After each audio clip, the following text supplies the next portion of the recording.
Hello everyone, my name is Gaurav Kumar and recently I completed my MTech from IIT Delhi. So today we are going to discuss the most important questions that may be asked in GATE 2027.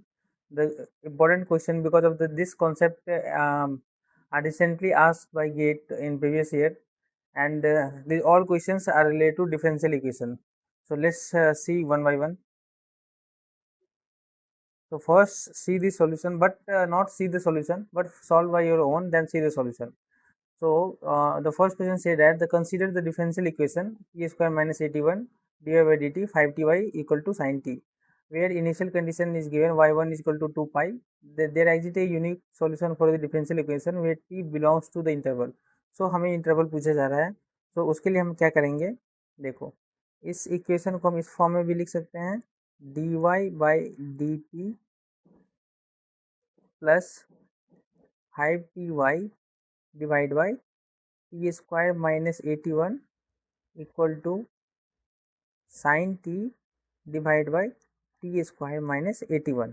ठीक है, तो ये आपको देखने से कुछ ऐसा नहीं लग रहा, देखिए ये इस फॉर्म में है D Y by D T plus integrating factor into Y equal to constant something. Okay, so सबसे पहले हम लोग क्या निकालेंगे, इंटीग्रेटिंग फैक्टर। इंटीग्रेटिंग फैक्टर कैसे निकालते हैं, E to the power P, E to the power P D T. तो यहाँ पे p कौन सा है, देखो p ये है 5y से लेके यहाँ से t square minus 81। So e to the power 5t divide by T square minus 81। Okay, t square minus 81, तो क्या करेंगे इसको, पहले हम लोग टी स्क्वायर माइनस 81 को अगर x मान ले तो इसका डिफ्रेंसिएशन क्या होगा टी स्क्वायर का, 2t dt equal to dx। ठीक है, तो इसको हम लिख सकते हैं ई टू द पावर, और यहाँ पे एक काम करते हैं 5/2 into 2t divide by T square minus 81। मैंने 2 से मल्टीप्लाई किया, 2 से डिवाइड किया, तो देखो 2t dt आ रहा है, 2t और ये dt, तो इसके फॉर्म में अब आ जाएगा, देखो क्या आ जाएगा, 5/2 को बाहर ले लो, 2t dt का क्या है dx, और टी स्क्वायर माइनस 81 को हम लोगों ने क्या माना है x। सो हमारा क्या आ जाएगा E to the power 5/2 ln of x। तो इसको हम क्या लिख सकते हैं ln x। तो ये हमारा आ जाएगा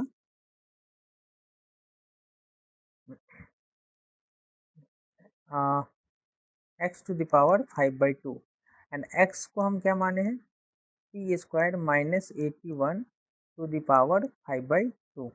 ओके, तो अब इसको फिर से हम इंटीग्रेशन में लाएंगे तो क्या लिखेंगे, क्या है हमारे पास y T square minus 81 to the power 5/2 equal to sine T divide by T square minus 81, और इंटीग्रेटिंग फैक्टर क्या है हमारा T square minus 81 to the power 5/2 D T plus C. तो इससे हमें क्या आ जाएगा, देखो sine T square minus 81, T square minus 81 5/2 minus 1 तो कितना आ जाएगा 3/2। सो 3/2 डी टी प्लस सी, हमें इंटरवल पूछा जा रहा है, तो टी स्क्वायर माइनस 81 ही हमारा क्या होगा, t square is equal to 81। So t is equal to plus minus 9, तो प्लस माइनस 9 के ही इंटरवल में आएगा। सो देन ये -10 to 10 कैंसिल हो जाएगा, क्योंकि प्लस माइनस 9 ही है, -10 to 2 कैंसिल हो जाएगा, +10 भी 2 कैंसिल हो जाएगा, -2 देखो ये कहाँ से कहाँ तक लाई कर रहा है, -9 टू +9, तो ये -2 यहाँ पे रेंज लाई करेंगे, और ये +1 यहाँ रेंज लाई करेंगे, तो -2 to 2 लाई करेंगे। सो हमारा option 1 is the right answer of this question.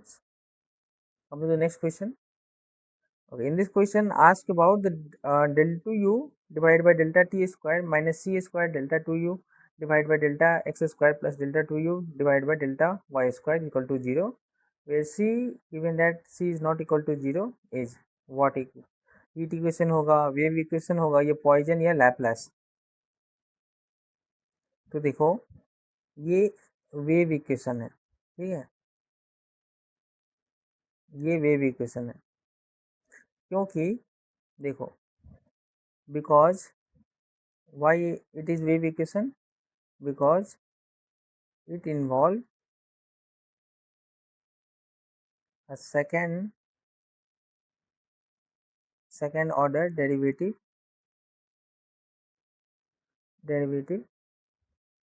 with respect to WRT मैंने लिखा है with respect to time t and the operator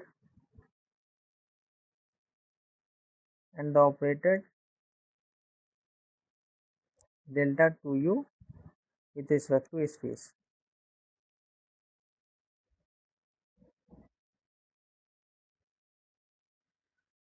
heat equation नहीं होगा, क्यों? क्योंकि उसका first derivative delta U by delta T होता है, ठीक है। तो हीट इक्वेशन क्यों नहीं होगा? क्योंकि उसमें delta U by delta T आता है। So delta U by delta T कहीं पे है नहीं, फर्स्ट डेरिवेटिव नहीं है। लैपलेस इक्वेशन में क्या होता है जी कि वो do not involve time T at all, ठीक है। लैपलेस एंड पॉइजन में क्या होता है कि वो टाइम के साथ इन्वॉल्व नहीं होता है। तो टाइम के साथ कोई इन्वॉल्व है यहाँ पे? देखिए नहीं है। तो टाइम के साथ इन्वॉल्व यहाँ पे टाइम के साथ इन्वॉल्व है, तो टाइम के साथ इन्वॉल्व है, तो इसलिए पॉइजन और लैपलेस नहीं होगा, तो वेव इक्वेशन होगा। सो हमारा wave equation is the right answer of this question, क्योंकि इसमें सेकेंड ऑर्डर डेरिवेटिव है विद रिस्पेक्ट टू टाइम, देख लो विद रिस्पेक्ट टू टाइम है, and the operator delta two you वो विद रिस्पेक्ट टू स्पेस है, means x square plus ये x square और Y square के रिस्पेक्ट में, okay, derivation. So wave equation is the right answer of this question. Now come to the next question. Consider the initial value problem. The value of y at x is equal to ln2 is dy by dx is equal to 2x minus y, where y0 is equal to 1. Okay, so हमें given क्या है? Given है dy by dx equal to 2x minus y. तो इसका आप ऐसे लिख सकते हो dy by dx plus y equal to 2x। तो इसका इंटीग्रेटिंग फैक्टर फिर नहीं निकाल देते हैं। इंटीग्रेटिंग फैक्टर क्या आएगा? E to the power 1 d y, तो e to the power 1 d x, तो e to the power x आ जाएगा, ठीक है, e to the power x. तो इसका जब हम सॉल्व करेंगे तो y into e to the power x आता है, y into e to the power x integration of क्या आ जाएगा हमारे पास? 2x e to the power x d x. अब इसको फर्दर सॉल्व करोगे तो y e to the power x 2x e to the power x वैसा ही रहेगा, माइनस 2x का डिफ्रेंसिएशन क्या होता है यहाँ पे? 2x का डिफ्रेंसिएशन क्या लिखते हैं? 2x का 1 सेकेंड 2 और e to the power x d x. तो फर्दर इसे सॉल्व करने पे y e to the power x 2x e to the power x minus 2 e to the power x और प्लस c। तो यहाँ से y e to the power x अगर हम 2 कॉमन ले लेते हैं तो x e to the power x minus e to the power x plus c। अब ई टू द पावर एक्स को मल्टीप्लाई कर दो तो क्या आ जाएगा? 2x माइनस 1 यहाँ से, ठीक है, इस वर्ष डिवाइड में आ जाएगा तो e to the power x e to the power x cancel हो जाएगा, देखो ये कैंसिल हो जाएगा, plus c e to the power minus x ये बच जाएगा।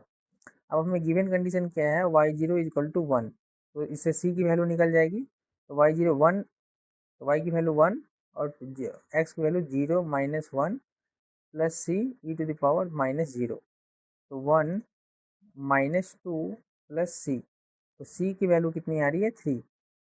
c की वैल्यू 3 आ रही है, तो y को हम क्या लिख सकते हैं? y को हम लिख सकते हैं 2x minus 1 plus 3 e to the power minus x. अब क्वेश्चन में हमें क्या पूछा जा रहा है? At x equal to l n two. तो at x equal to l n two का वैल्यू कितना आएगा? तो 2 ln2 minus 1 plus 3 e to the power minus ln2। तो जब आप इसे सॉल्व करोगे तो इसका आंसर आएगा 0.8862। 0.8862 is the right answer of this question. Okay, come to the next question. Now in this question, in the flowing differential equation, the numerically obtained value yt at t is equal to 1 is what? Yt at t is equal to 1.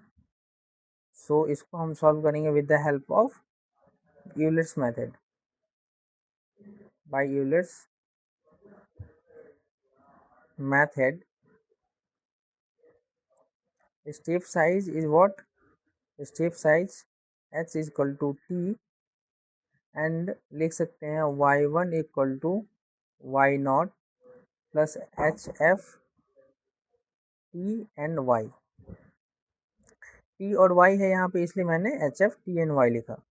सो हमारा y1 equal to क्या आ जाएगा? Y not plus h f t y at t equal to 0, t not equal to 0 given है question में, देखो, and y not equal to 0।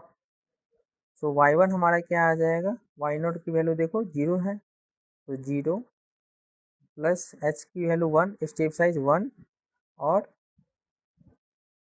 e to the power minus alpha की value कितना given है? 0.01, तो ये अल्फा है, तो यहाँ पे माइनस 0.01 इंटू टी की वैल्यू कितना हम लोग माने? टी नॉट की वैल्यू 0 और 2 प्लस 0.01 अल्फा इंटू 0।